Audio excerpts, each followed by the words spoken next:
It's big dog season, and you can't stay still because you want it. Talk that talk, George. You still scraping your plate because you're hungry. Talk that talk.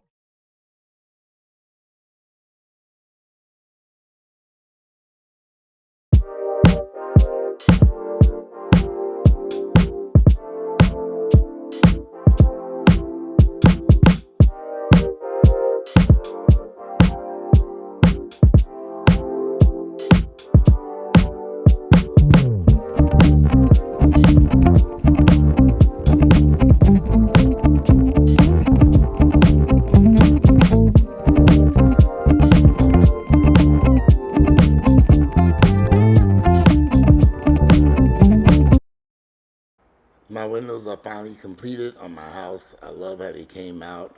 I'm going to be sharing the contractor's name who installed my windows. He did a great job. I'm very happy and pleased. This took a couple of years for me to figure this out, what to do with these windows. And I'm very, very, very happy with the results. And I'll be sharing this information in a later video. Today is Monday, August 17th. The year is 2026. I'm sitting outside. It's a beautiful day.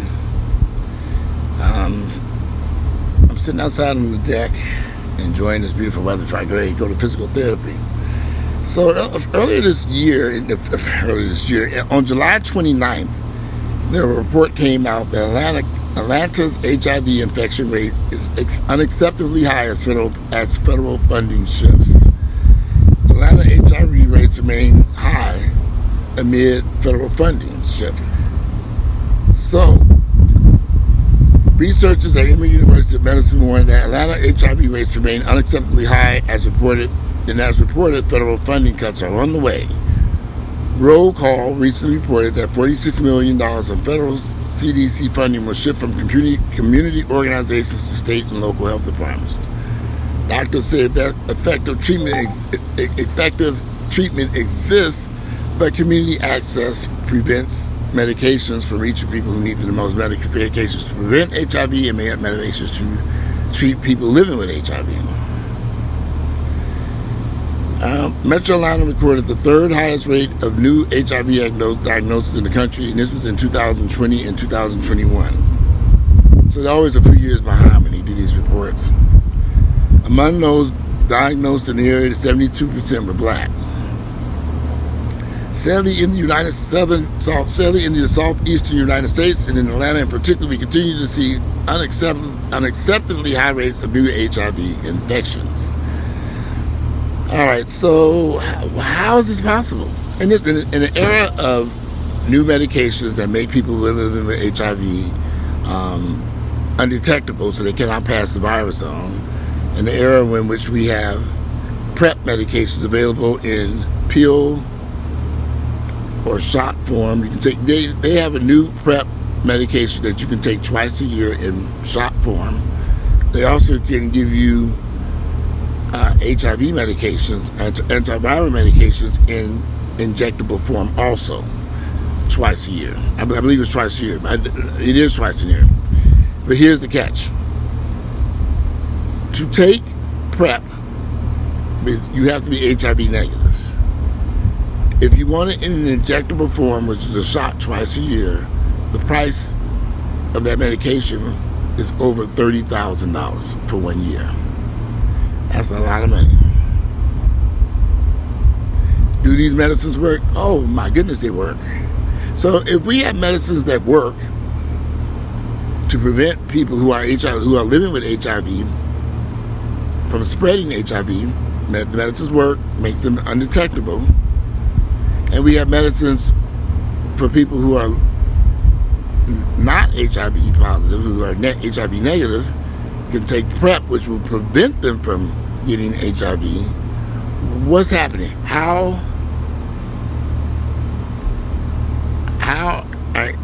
Why do the rates of HIV continue to climb? What is causing the problem here? Well, I think that's the problem.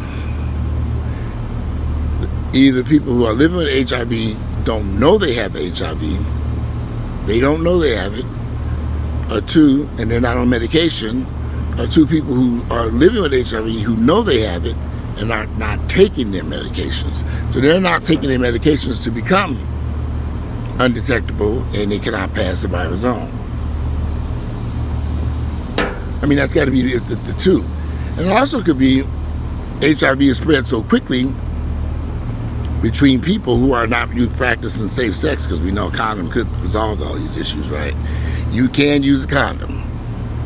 Condoms are used to protect people in sexual. You just don't make them into balloons. I mean, you have people blow up the condoms, make them into a balloon tied up, but they don't wrap it around their penis like they're supposed to. HIV rates are going to continue to go up for the simple reason people just don't care. And that's the main reason HIV rates are going up. People just don't care. They don't see HIV isn't considered a deadly disease anymore, although people die from it every day. Most people those who know what HIV is, because the crazy part, I asked my nephew, "You know what HIV was?" He's like, "No, what's that?" And I'm like, I feel like I was in the Twilight Zone. How could you not know what HIV is? We didn't know. So, and a lack of education. I think a lack of education, because if you don't know there's a disease out there that's preventable, that you can't get rid of, that you're going to have for the rest of your damn life, you would think people would be working very hard and diligently to make sure that they don't get that disease. Here in Atlanta, everybody, I know so many people living with HIV here in Atlanta. Gay, straight, black, white. Thousands of people. You know, people can live their lives and do whatever they want to do. And I think a lot of people just don't care. They don't care. They're not trying to protect themselves. They're not using condoms at all for whatever reasons. I've lived in Atlanta since 1989, and when I first arrived here, I knew HIV was a problem here, because guys that I met when I first arrived here were dying that fall. And I said, wow, I just met them 6 months ago, and they are dead. And I'm like, okay, what happened here? So we have such great medicine, so many good medicines on the market right now that could make, if you live with HIV, you can be undetectable. But I know for a fact a lot of people who probably spreading this disease around don't even know that they have it. They don't know they have it. They're not getting tested. They're not going to a doctor's office. They don't have a primary physician. I go to my doctor's office all the time. That man say, we doing it. My doctor's office tests for every damn thing. I'm fine with that. They run them labs, come back negative. I said, well, good. You know, I kind of believe, and this may sound kind of bizarre, but I think people choose whether they want to. I didn't want HIV. I didn't want to live with HIV. So I've done everything in my powers, everything I possibly could to remain negative.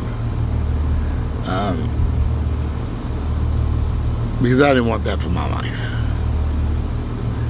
And I know a lot of people who live with HIV, and I understand, I get it. I understand I get it. But I didn't want that for me. So I learned at a very early age, in my late teens, early 20s, that I wasn't going to have sex with everybody I meet. That I was going to take my time to get to know these people before I walk down that path. I wasn't going to do no one-night stands, because it's not doing me any good. I would like to get to know you first and see how you move. See how you live your life. See what's going on. Oh, that wind feels good. Oh, man. Imagine 100-degree heat, because I think we're about 100-degree heat out here, and then wind is blowing down. Feel like there's some hot air blowing on you is what it is. What is the weather? What temperature is it now? Let me see. It's 91 degrees. It's going to get to a high of 97. We're actually going to be over 100 degrees today. When I finish this video, I'm running the physical therapy, and I'll come my ass back home. I'm not going back out in this heat. It's too damn hot. I do wish more people cared about their health.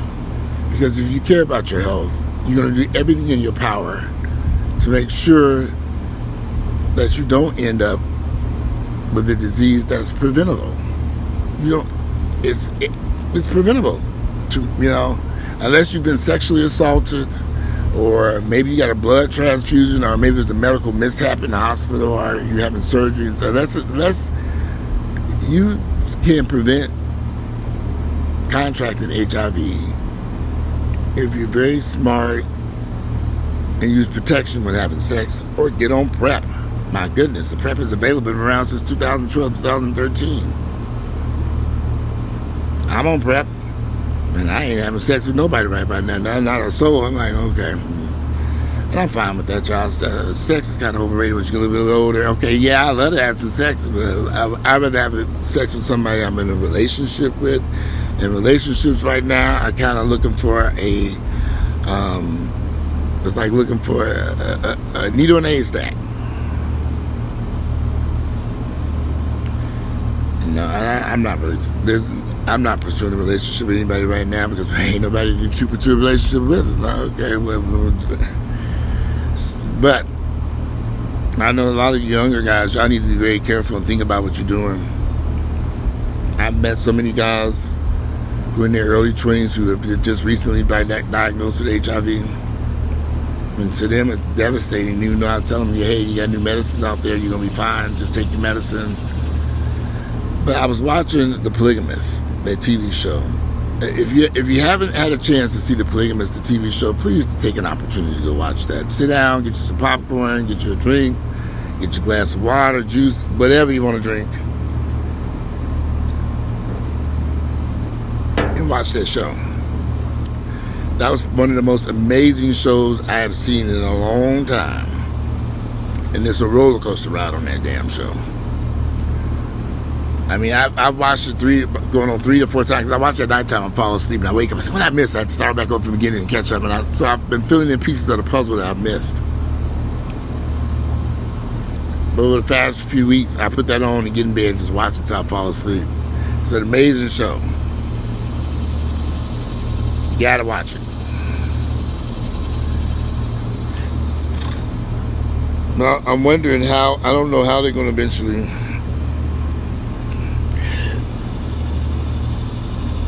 with Donald Trump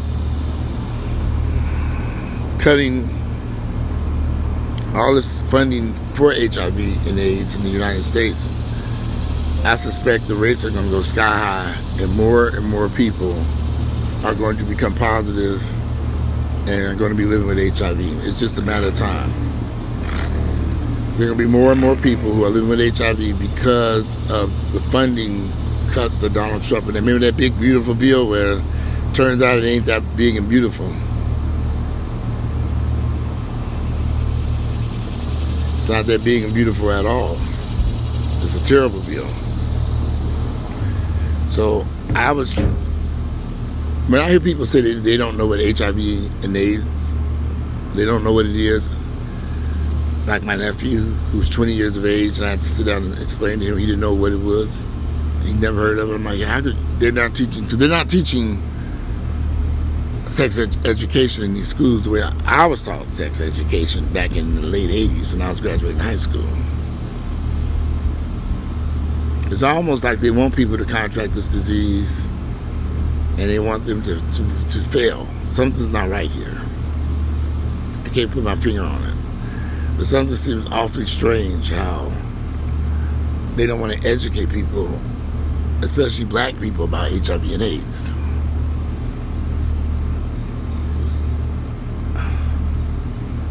I remember going to a church years ago, and they were having an HIV conference there, and I went to the church. I was shocked by what these people were saying up there on that stage. That's when I knew, okay, we got a problem. I'm standing in a church hearing HIV activists saying people who live in HIV should not disclose their status to their sexual partners. I'm like, what? This is some years ago. I don't know if they still encourage people not to share their HIV status with their sexual partners anymore. I don't know. If you are having sex, my suggestion is to get on PrEP, to use condoms, use doxycycline for other diseases. There's a lot more diseases running around out there, not just HIV, gonorrhea, syphilis, so many other diseases out there. Condoms, doxycycline, doxyprep. Its short name is doxyprep. And protect yourself.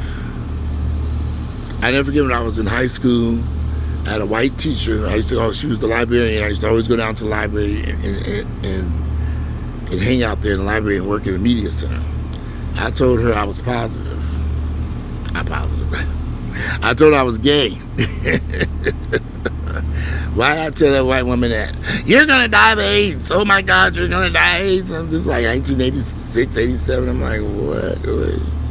Well, it's 2026. I didn't die from AIDS. I don't even have AIDS. I don't even have HIV.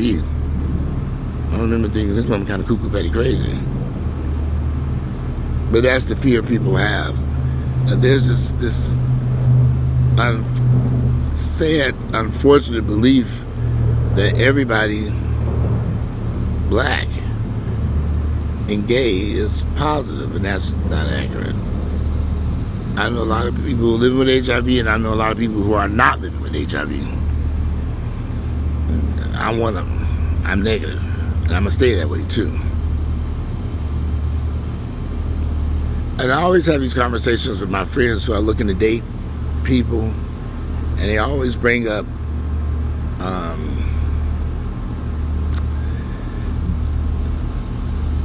how do they date? They're negative, and would they date someone who's positive? I don't see nothing wrong with it. If the person who's taking their medicine, they're undetectable, and you're on PrEP, what could happen? I mean, you're clear. I think it's fine. As long as the person living with HIV is taking their medicine, and the person who's negative is taking their PrEP. You got to make sure, because you could be taking your PrEP, but maybe he might have missed a couple of dosages. Insurance changed, something happened, and he couldn't get that HIV medication. You got your PrEP as backup. Now, if you don't take the PrEP and he don't give his medicine, and it goes a period of time, he goes from being undetectable to detectable, there's a strong possibility, if you're not on PrEP, that he could pass HIV to you. So keep all that in mind as you're trying to figure all this stuff out. But everybody keeps screaming, why the HIV rate's so high in Atlanta? Why? Well, you have a lot of people here who are very sexually active. People like sex here. Because if you go down to Miami, they like sex there. I think Miami's number one, if I'm correct. If I'm correct, let me see, because I think it was listed the cities. Atlanta's number 3. But I know Miami's number 1. I think number 2 might be New Orleans or Memphis, something like that. All black cities. But Miami is number 1 because of the Hispanic and Latino population. But there are issues with HIV and AIDS. And yes, unfortunately, people are still dying from AIDS. Shouldn't be. Nobody should be dying from it. There was a well-known actress who died just a few weeks ago. If you want to live, I strongly encourage you to get on PrEP, take care of your health. If you want to live a normal life without HIV, that's fine. Protect yourself, because it's up to you to protect yourself. It's up to me to protect Walter. That's why I take PrEP, because I'm protecting me. Just like when I get in the car and put on my seatbelt, I'm protecting me, keeping me in my car in case of a car accident. I'm doing things to protect me. I got to take my high blood pressure medication to protect me, to lower my blood pressure. I can't worry about the rest of you idiots out there, whether you take your blood pressure pills or not. I don't care. I take mine for me. I got to protect Walter. I have to protect me. If you're out there having sex with anyone, you have to protect yourself. I think women are in a kind of a strange predicament, because I'm not sure which medication women can take for PrEP.